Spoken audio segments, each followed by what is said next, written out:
Well, what is happening, everybody? A very celebratory episode. We are on the 100th installment of the Chamber podcast, and there is nobody else I'd rather have in the studio than Alisa Williams from All Dry, Brighton, and Ann Arbor.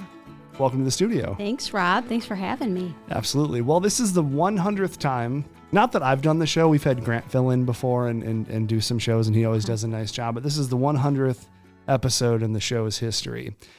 And I will say, I probably had my absolute favorite pre-show with you before this, as we were sitting there talking business and how things are growing and going for you on that side of things. So first of all, welcome to the studio. Thank you.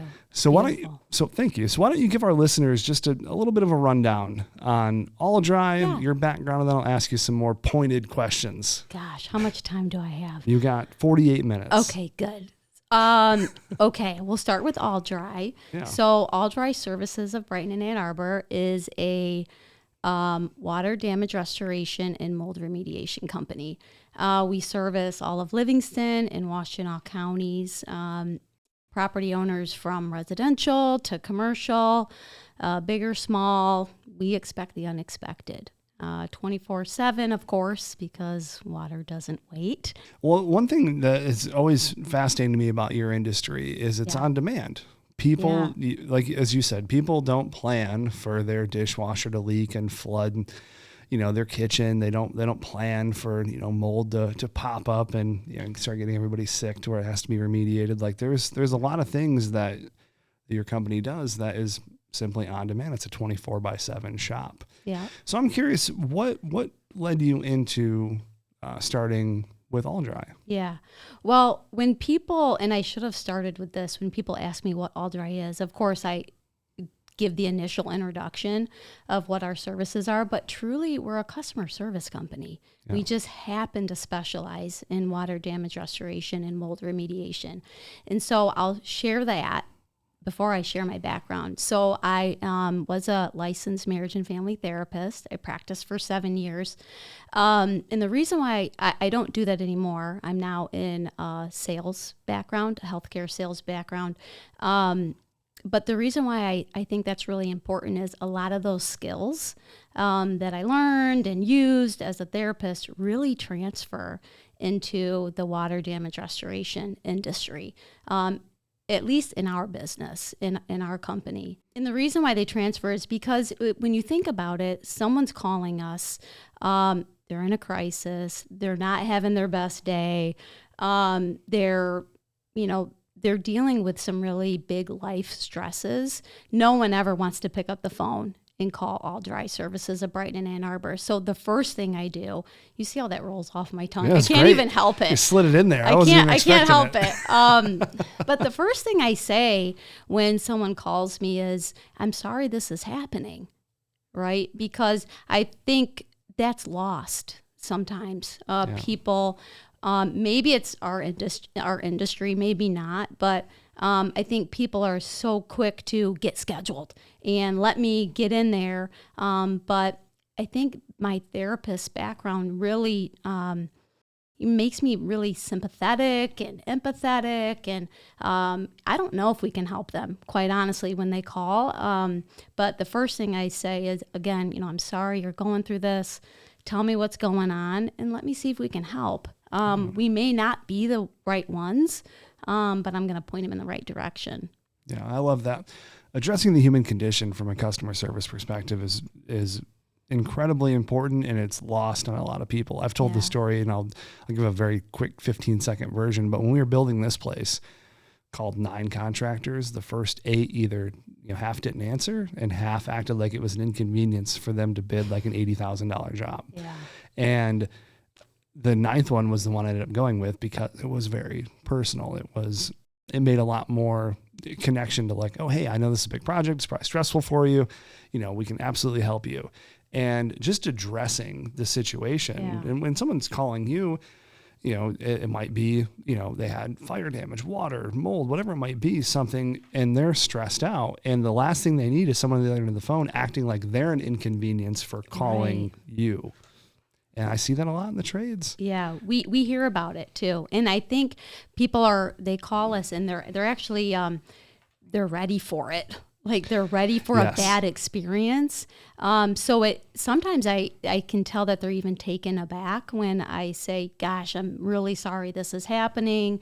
They're calling us at 2 a.m., 2 p.m. It's always an inconvenience having standing water in your basement or, but I say, gosh, I'm so sorry this is happening. Tell me a little bit more about it. Instead of, okay, well, I don't know, we're really busy. Let me see where I could get you in. Yeah, I got to call my tax, maybe this weekend. So we constantly hear that feedback from our customers is, thanks so much for your help. You were too, honest to your word.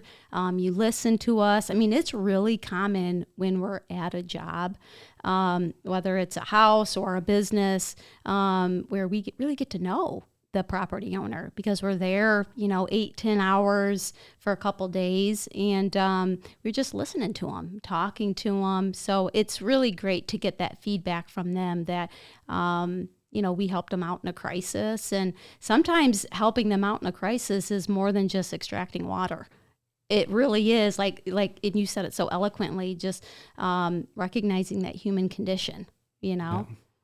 Well, you can almost hear the disarming in their voice, like when you respond with care on the call, which sounds, again, if you're listening to this, you're like, it's so commonsensical, but it's not in the trades mostly. No. That's why the trades and attorneys are the top two industries that people don't want to talk to because they're afraid that they're going to get yelled at on the other end of the line. Yeah. And that's why those customer service scores are so low. So when you have, and just you put it well when you said people are preparing for a fight, so they're coming in already anxious, already ramped up, and then when you respond with kindness, you can hear them slowly disarming in their voice. Yeah. This sounds like someone I can trust, someone I can talk to about this issue that I have going on. Yeah, and the biggest thing too is, they're not always in the best mood, and I understand that.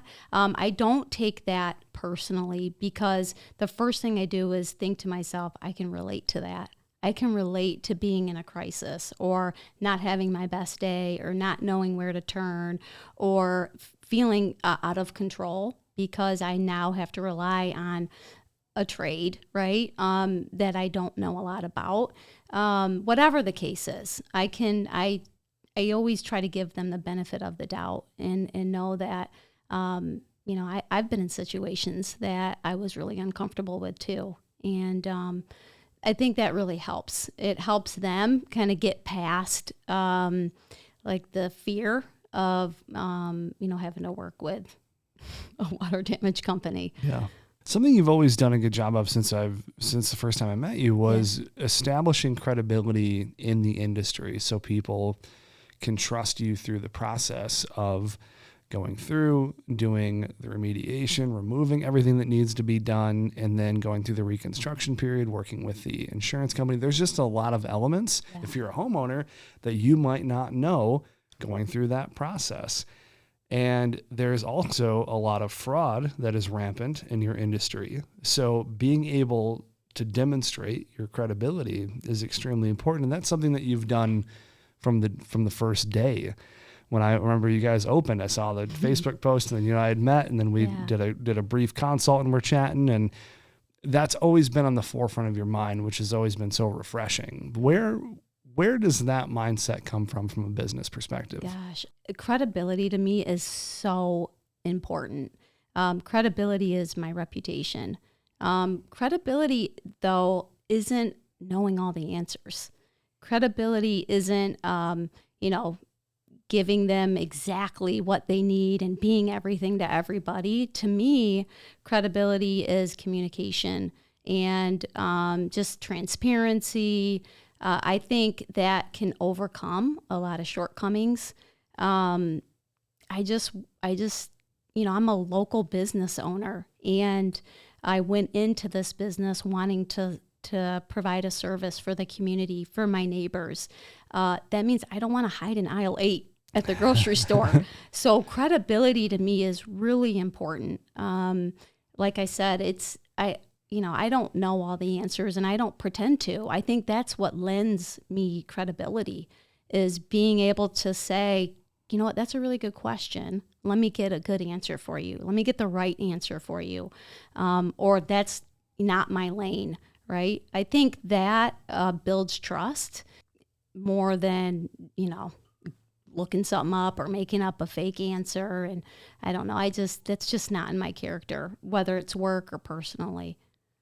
I love that. I love that answer. And leveling with people and saying, listen, I don't know all the answers to all the things, but we'll figure it out. Yeah. We'll research, we'll get you the right answer, and we'll get you in the right direction, rather than just trying to make it up and then being like, oh, I guess that isn't right.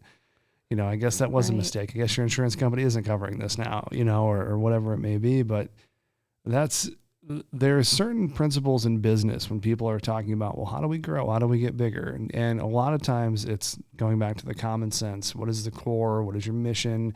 What are your values as a company? And are you actually living them out through the business? And you can usually tell the ones who are and the ones who are not. Yeah. So let's go back to All Dry's opening. So when did All Dry in Brighton and Ann Arbor become established? Our opening day was March 20th, 2023. So much work before opening day, but the doors were open March 2023. So you've essentially went through Q2, Q3. We are now in Q4. Gosh. How are things going? Wildly beyond our expectations. And I can only say that because I've taken a couple minutes in our discussion to really appreciate that. Any other given day, we're kind of in the throes of it, and it's hard to really answer that.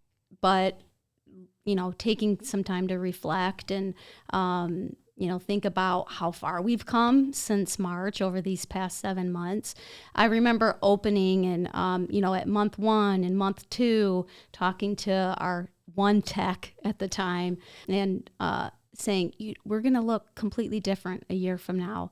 And little did I know we would look completely different 6 months, 3 months later, 6 months later. So I'm just, again, it's beyond our imagination of where we would be, 7 months from opening.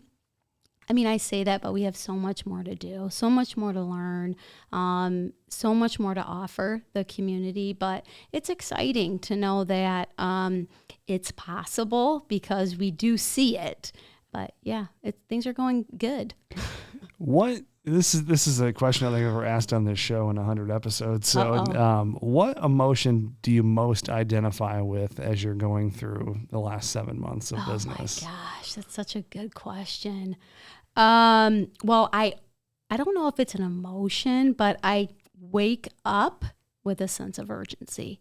Okay. And in a good way though, because I've always been, and I'm really proud of myself. I'm pretty maintained, but I've always been a really animated person, a lot of energy. I don't drink coffee. I don't need it. I'm ready because I wake up with that sense of urgency because to me, there's always more to do, which is why it was hard for me to even answer that question about how things are going because I never feel like I'm done. But it's a good thing too, to have that sense of urgency. Of course, surrounded in that bubble is anxiety, sure. Nervousness, excitement. And you didn't ask this, but I will say I'm never afraid. I was just about to ask, is fear ever in that mix? I'm never afraid. Yeah. And the reason why I'm not, I grew up in a single parent household, mom of 4 kids. And it was just like, if you want it done or if you want it, you better do it yourself. And so I just grew up with that mentality of, I got to go out and do it. Yeah. And so if I were afraid, I just think about all the things I wouldn't have experienced outside of professional career.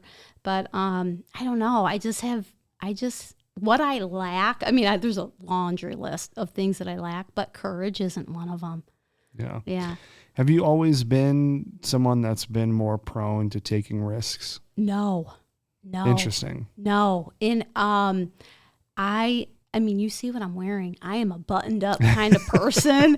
I've created so many business plans over, decades of my professional career that, and it's been a couple years. I mean, we worked with a consultant. I mean, this wasn't an impulse buy. You know what I mean? It wasn't one of those kinds of decisions. It's really an investment in me, and an investment in my family to create a legacy, to create generational wealth, hopefully, to show my kids that they don't have to be afraid either. This is an industry I don't really know that much about, or I didn't before I started. But again, it doesn't stop me. All right. So tell me, so we are wrapping up this year. For whatever reason, I know people always say this, like, the months go fast, but for whatever reason, the last 3 months for me have just flown by. I felt like I missed August, September, and it's already halfway through October. And before we know it, we're going to be into the holiday cycle. So 2024 is coming up. What are some things that you're looking forward to for next year? Gosh, I mean, personally. Yeah, personally, family, right? My kids are at an age where we are spending the majority of our time. How do I phrase that? Let me rephrase it. Sure. So studies show, statistics say that 75% of the time you spend with your kids is before the age of 17. And so my kids are 10 and 13. And so I think about that stat, whether it's true or not, all the time, because I know that the first 10 years of their lives will look completely different than the next 10 years of their lives. So I think about that all the time, and they know I'm sappy and sentimental, but I love that family time. So personally, just watching them grow and being a part of it, their lives are so busy. But professionally, let me get to that. What I'm looking forward to, just, helping more people. I think that's the bottom line. And when we're able to help more people, we're able to grow. We're able to, make more of All Dry a household name. We're able to live out our dream. So I'm looking forward to looking different than we did March 2023. I love that.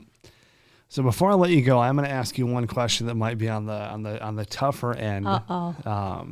Don't worry, it's no Middle Eastern politics, I promise. As I promised in the open.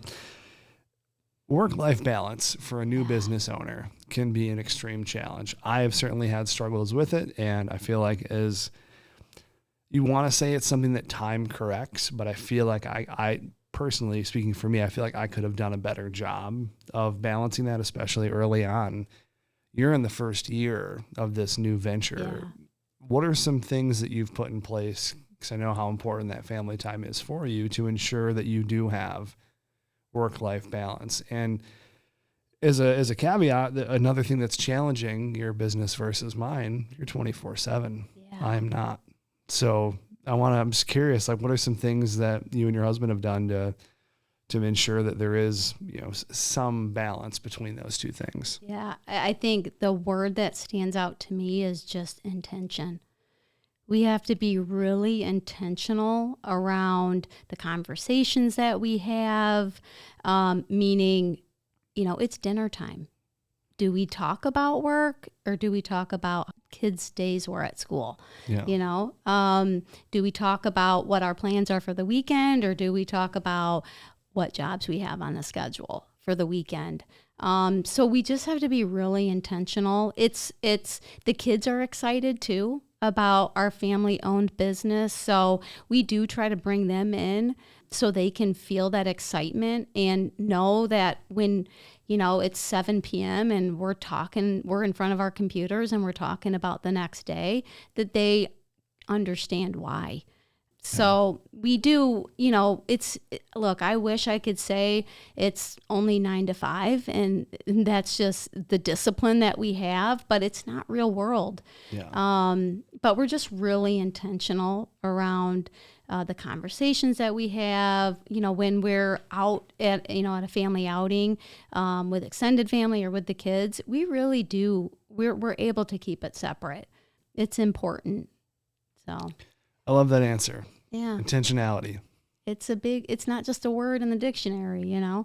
There's a lot of action behind it. Yeah, and I asked the question because I know there's a lot of business owners and startup entrepreneurs that listen to the podcast. So I want them to hear from someone in the first year of a venture that those things can be accomplished. This 24/7 grind mentality, which I adopted, admittedly, when I started, was not the right move to make. There's a lot better ways to make your time more efficient if you're thoughtful about it. Yeah. We wear a lot of hats, but I don't look good in all of them at once. So I love that. I have to take them off, and just wear one at a time. One at a time goes much better with my outfit. So, jokingly, right? But it's true.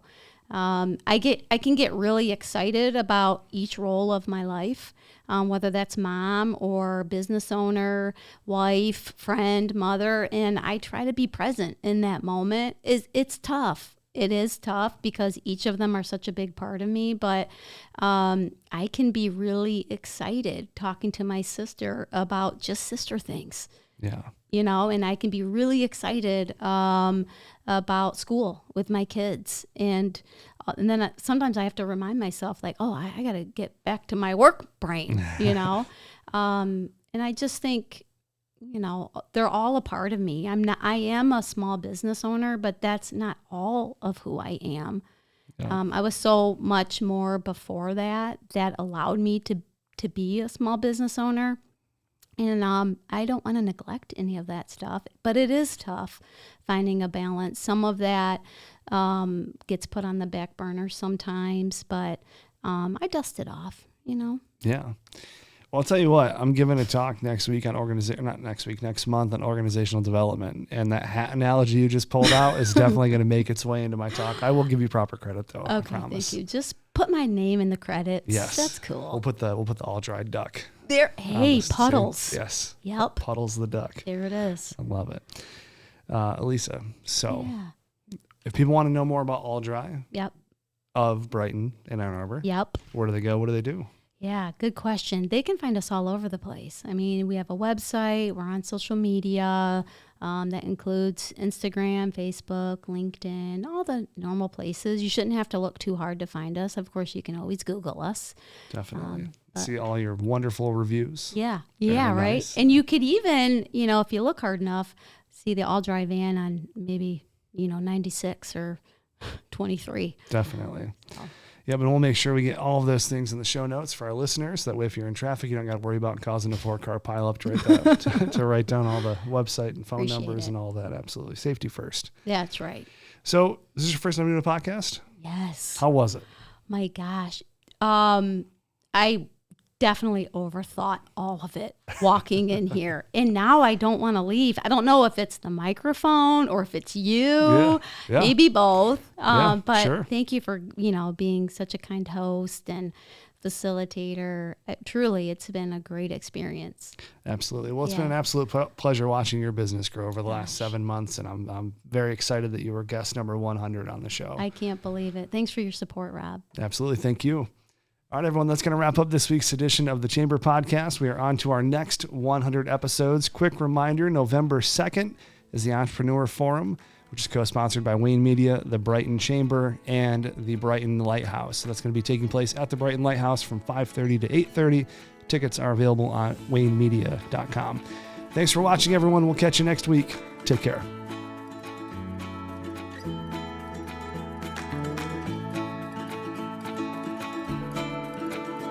Thank you.